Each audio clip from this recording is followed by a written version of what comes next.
file. It's only when you choose export or you send it out to a book or a web page or something else that the changes are actually applied. So I wanted to make sure you knew that, because I've heard of many stories like people being in an affair and having a picture next to their mistress and cropping the image and then emailing it to their wife, and they see it and there's no cropping, that kind of stuff. Well, this one's a little mellower when it comes to the before and after. All right. One other thing we need to talk about, and that is there's one module in Lightroom that we haven't used yet, and that would be the book module. And the book module is not hard to use. Here I have a series of images that were actually shot at my wedding. I was married on January 4th, and this is out in Hawaii.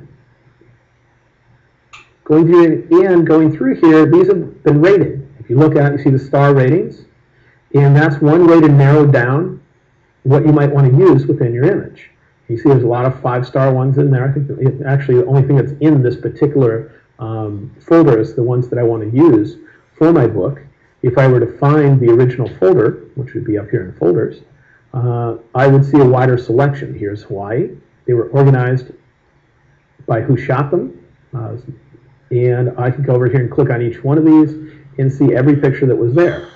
But these have been gone through and rated, so only the ones that were 5 stars or higher is being used. We made a collection of those so that all we had within the collection were the 5-star images. And now we'll take those and go to the top of my screen over here and choose book.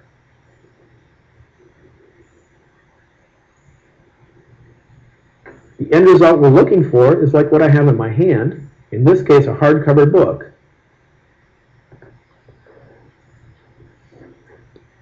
And so when we come in here, there's a bunch of different things we can do. Uh-oh. My mouse just stopped working. I know why. Got unplugged? Yeah. Okay. Sorry. A little technical glitch there. But anyway, here we have a book. Now, you can have the book automatically laid out if you'd like to, and there's a couple things you can change. Up here in the upper right, we have what size book we want. If we're going to buy one, let's say it's going to be 7 by 7. In this case, we got 10 by 8 chosen. What kind? Is it going to be a hardcover book with a dust jacket, or you want the image to wrap around? We have the image wrapping around here. What kind of paper type are you going to use? And what happens is, as you change these choices, there's actually going to be an estimate that is calculated based on how much these different papers cost and all that stuff. Here it's going to tell me this particular book is going to be $59.74. That's the estimate.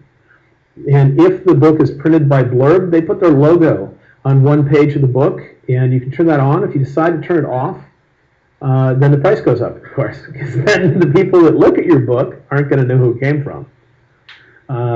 So you can change your, what currency you're using here, and I'll leave mine at US. You can also at the top tell it, are you going to output this to Blurb? Blurb is a service that prints books, or would you rather output it as a PDF or a series of JPEGs? And in this particular case, Blurb was unable to print the book fast enough to get it here before this event. And so we didn't actually use Blurb. Karen made the book, so I don't remember which one she used. I'm assuming she used JPEG and then updated the JPEGs to the MPix website, the people that actually made this. But if they could handle could handle PDFs on their website, that would be easier, it'd be one file. So you can tell it what you want to output here. Then below that, you can choose a preset for what kind of layout you'd like. Do you want a left page and one photo just on the right page? Do you want just one per page? What kind of setup do you want? If you choose one of those, then you can clear the layout here and hit auto layout, and it's going to relay out your book based on the preset and size that you've chosen.